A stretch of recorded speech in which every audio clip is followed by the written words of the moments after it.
Alors, s'agissant de la contre-offensive ukrainienne, c'est bon, on sait tous que ça a échoué et pour de bonnes raisons. Une offensive, le principe, un des principes fondamentaux de l'offensive, c'est de concentrer les moyens sur un point décisif. Or, les Ukrainiens ont éparpillé leurs moyens en tentant des offensives un peu partout, mais parce que l'armée russe leur a interdit la possibilité de faire de grosses concentrations dans la mesure où l'aviation et l'artillerie russe, surtout l'aviation, frappaient les zones de rassemblement à la fois de matériel et de troupes sur les arrières du dispositif ukrainien. Donc du coup, cette offensive n'aurait jamais dû avoir lieu. Je veux dire, si les militaires otaniens, parce que c'est l'OTAN qui commande dans cette affaire, si les militaires de l'OTAN avaient eu un minimum de bon sens, jamais ils n'auraient lancé cette offensive. Jamais. Elle était vouée à l'échec dès le départ.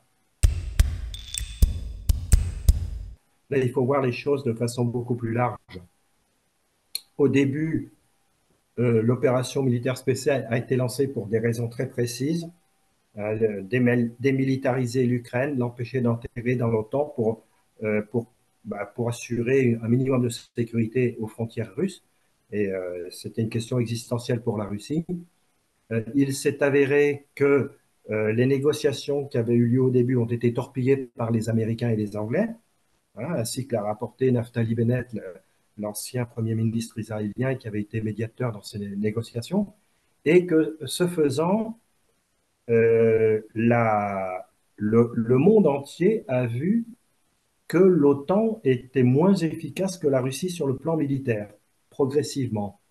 Si bien que ça a entraîné une accélération des pays qu'on appelle du Grand Sud, c'est-à-dire les pays d'Afrique, Asie du Sud-Est et Amérique latine, une accélération de ces pays vers les BRICS et vers le monde nouveau qui va naître avec les BRICS, un monde multipolaire.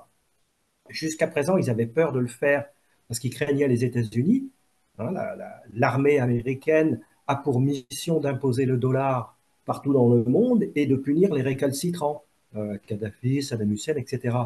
Et l'opération militaire spéciale, progressivement, a fait accélérer le processus de changement de paradigme géopolitique et de dédollarisation du monde. Donc on en est là. Ce qui était, je ne pense pas, un objectif initial de l'opération militaire spéciale, mais je pense, je ne suis pas dans la tête des généraux russes ni dans la tête de Vladimir Poutine, mais je pense que progressivement, l'objectif majeur stratégique de l'opération militaire a changé et qu'aujourd'hui, c'est le changement de paradigme géopolitique, l'objectif, c'est-à-dire la dédollarisation du monde, de l'économie mondiale. Et donc, pour répondre à votre question, je pense que ça s'arrêtera quand le dollar se sera écroulé et que la Russie aura gagné. Je pense que l'objectif stratégique initial des États-Unis, c'était de détruire la Russie et de la morceler en différentes petites nations ethniques. Hein, les Anglo-Américains raisonnent de façon ethnique, ce sont des ethnicistes. Hein. Et voilà, ils sont inégalitaires, c'est une société inégalitaire et ils raisonnent de cette façon. Alors, ils sont fondamentalement racistes.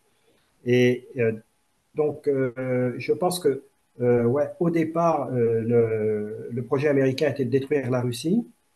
Ils se sont aperçus que c'était impossible. Pourtant, ils auraient dû le savoir. Hein, les rapports sur les opérations en Syrie ont montré que la Russie était supérieure sur le plan de la guerre électronique aux États-Unis. Or, on sait que c'est primordial la guerre électronique dans les opérations militaires.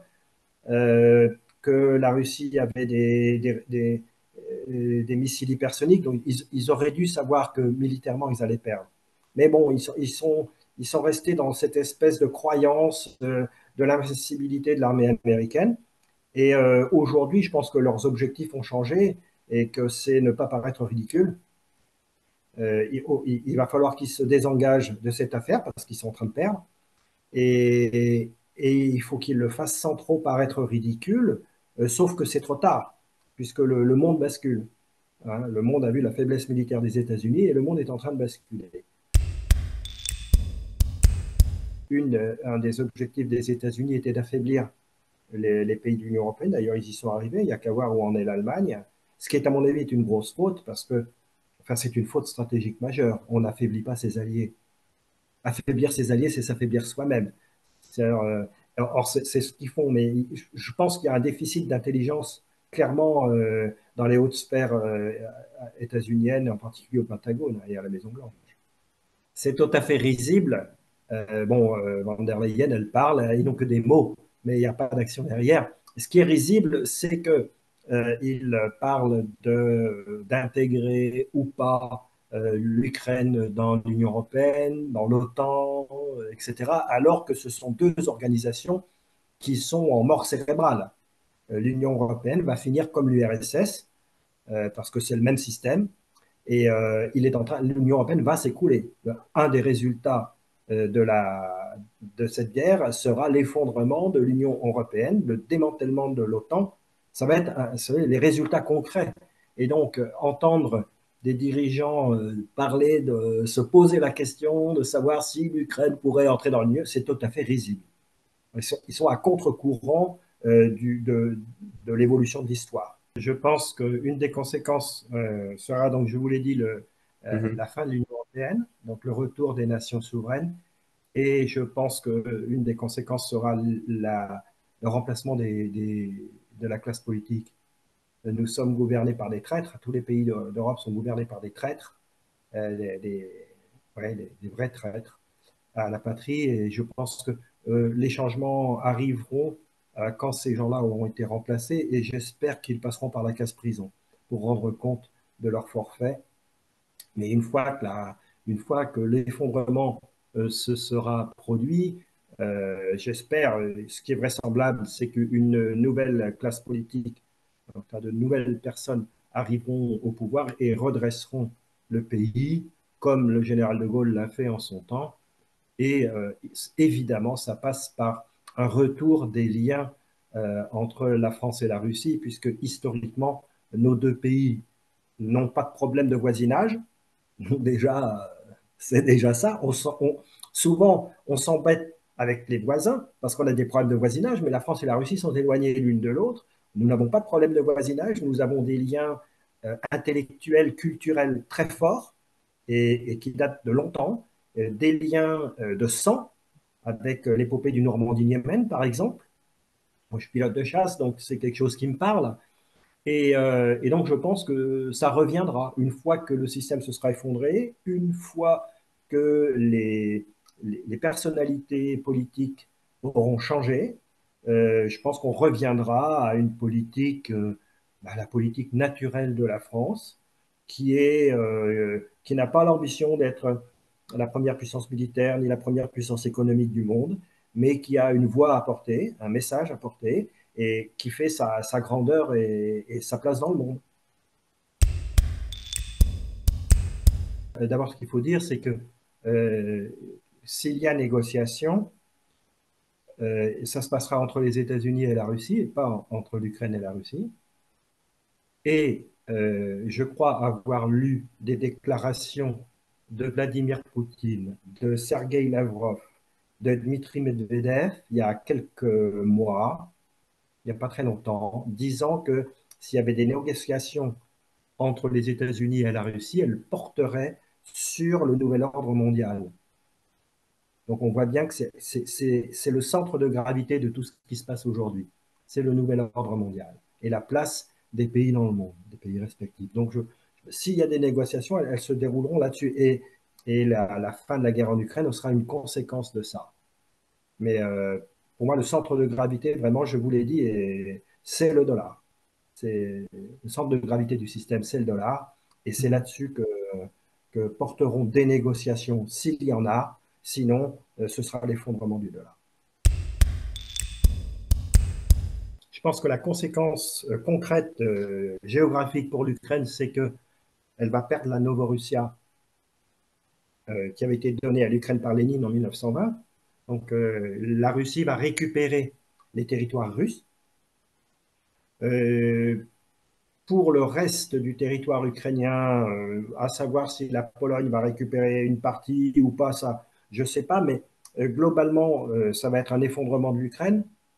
Nous allons assister à un effondrement de l'Ukraine et l'Ukraine va devenir un petit pays qui sera peu intéressant puisque les richesses sont du côté oriental de l'Ukraine. Donc, ça va devenir un petit pays de rien du tout. Et quant à son intégration, eh ben, la question ne se posera plus puisque l'Union européenne et l'OTAN n'existeront plus. C'est ma vision du futur, hein, si vous voulez. La conséquence pour les États-Unis, ça va être un effondrement. Les États-Unis sont quasiment un pays du tiers-monde aujourd'hui, hein. Quand on voit les grandes villes américaines, la pauvreté atteint des sommets, il y a des clochards partout dans les rues. Enfin, et donc, ça va s'accélérer avec la dédollarisation. J'en profite pour dire qu'à mon avis, c'est la Chine qui donnera le coup de grâce. Parce que la Chine possède encore 822 milliards de dollars de bons du Trésor américain. J'ai lu ça récemment. Et donc, la bonne différence de potentiel qui lui permettra, le moment venu, de donner le coup de grâce au dollar sans que l'économie chinoise ne souffre trop.